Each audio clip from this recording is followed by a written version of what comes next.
Hello everyone, welcome to my channel all about zoology. So आज के इस video में हम देखने वाले हैं सेगमेंट पोलैरिटी जीन के बारे में। इसके पहले वीडियो में मैंने ड्रोसोफिला का जो गेप जीन होता है और पेरुल जीन होता है उसके बारे में बताया है। सो आप लोग चाहो तो उन दोनों वीडियो को पहले देखो, उसके बाद ये जो है आपको अच्छे से समझ आएगा। सो यहाँ पर सेगमेंट पोलैरिटी जीन क्या है? जो पेरुल जीन्स थे वो उस ड्रोसोफिला के अंदर जो है डेवलपमेंट के समय में सेगमेंट को डेवलप करते हैं। ठीक है, विद द हेल्प ऑफ पेरुल जीन सेगमेंट जो है वो बनता है ड्रोसोफिला के बॉडी में। सो यहाँ पर ये पेरुल जीन के हेल्प से उनमें सेगमेंट बन चुका है। अब उस सेगमेंट का जो पोलैरिटी होगा वो किस तरीके से जीन्स के हेल्प से जो है मतलब रेगुलेट किया जाता है वो हम देखने वाले हैं। सो यहाँ पर सेगमेंट पोलैरिटी जीन्स जो है क्या क्या होंगे? पहला होगा विंगलेस, दूसरा होगा हेजहॉग, तीसरा एंग्रेल्ड, फ्यूज्ड, आर्माडिलो, पेच्ड और गूसबेरी। 7 टाइप के जीन होते हैं जिसको कहा जाता है सेगमेंट पोलैरिटी जीन।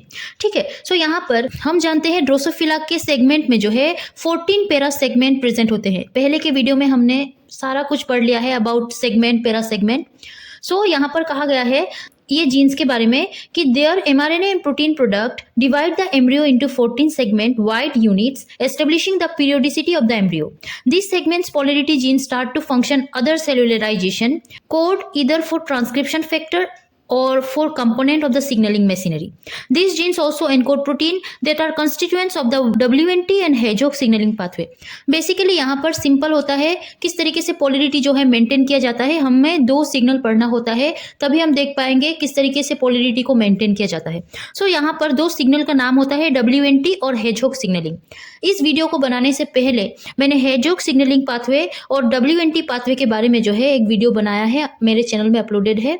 आप लोग चाहो तो पहले उस वीडियो को देखो, सिग्नलिंग किस तरीके से होता है सेल के अंदर, क्योंकि ये पोलैरिटी जो जीन्स के हेल्प से जो है किया जाएगा ये सेगमेंट के पोलैरिटी को, सो उसमें जो है ये सिग्नलिंग हेल्प करते हैं। सो यहाँ पर WNT सिग्नलिंग के बारे में आपको जानना होता है प्लस हेजहॉग सिग्नलिंग के बारे में जानना होता है। आप लोग यहाँ पर देख सकते हो ये ड्रोसोफिला का सेगमेंट पोलैरिटी जीन कुछ इस तरीके से दिया हुआ है। यहाँ पर सेगमेंट को दिखाया गया है, ये ड्रोसोफिला का बॉडी होता है। यहाँ पर ये जो ऑरेंज कलर का आप देख रहे हो ये विंगलेस जो है इसमें एक्सप्रेस होता है, वही ये जो है ये एंग्रेल्ड होता है। ये जो है ये 3 सेगमेंट तो हमने पढ़ा है कि माउथ के केस में जो है, हेड के केस में दिखाई देता है मैंडिबल, मैक्सिला और लेबियम। ये जो है थोरेक्स 1, थोरेक्स 2, थोरेक्स 3, एब्डोमेन 1, 2, 3, 4, 5, 6, 7, 8 हम लोगों ने पहले के वीडियो में सारा कुछ पढ़ लिया है। सो यहाँ पर मैं सिंपल वे में दिखाती हूँ। यहाँ पर जो है ये एनग्रेल्ड और विंगलेस प्रोटीन जो होंगे, जो जीन होगा वो कैसे एक्सप्रेस होते हैं। सेगमेंट के केस में ये जो विंगलेस होगा ये सेगमेंट के एंटीरियर में एक्सप्रेस होता है और पोस्टीरियर में एंग्रेल्ड एक्सप्रेस होता है। ये सेगमेंट के केस में होता है।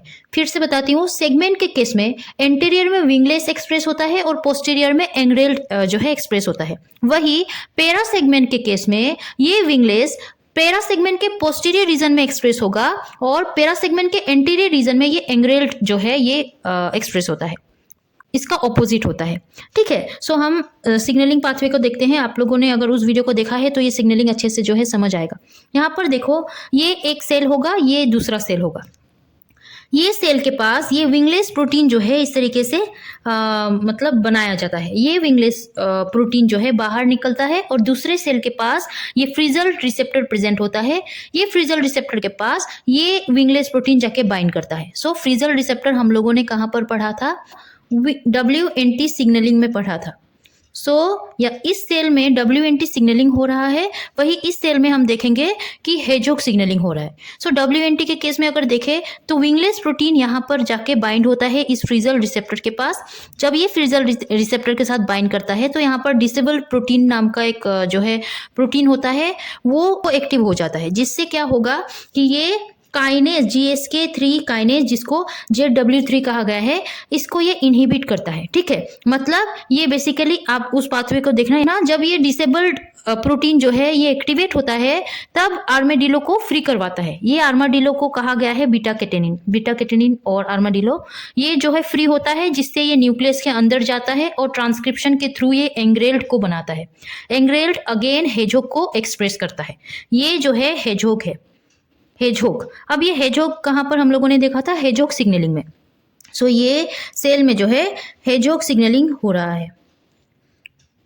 ये हेजोग अब जब बाहर निकलता है तब उसके सामने वाले सेल के पास प्रेजेंट ये पेच रिसेप्टर के साथ बाइंड करता है। ये पेच रिसेप्टर के पास ये जो मेम्ब्रेन होगा, ये सेल का जो मेम्ब्रेन है, उसी मेम्ब्रेन में ये स्मूदेन प्रोटीन प्रेजेंट होता है।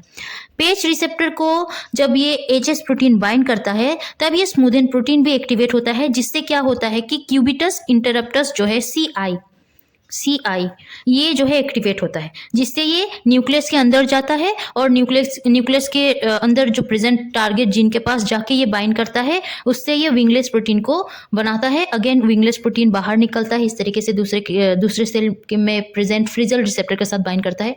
ये जो है इस तरीके से ये सिग्नलिंग चलता है और एक तरफ विंगलेस को बनाता है और दूसरी तरफ जो है एंग्रेल्ड को बनाता है। सो इस तरीके से ड्रोसोफिला के सेगमेंट में पोलैरिटी को मेंटेन किया जाता है। आई होप आप लोगों को समझ आया होगा about segment polarity gene in Drosophila. अगर समझ आया हो और अच्छा लगा हो तो इस वीडियो को लाइक कीजिए। मेरे चैनल को सब्सक्राइब करना प्लीज़ मत भूलिएगा। टिल दिन पढ़ते रहिए। Take care and bye bye.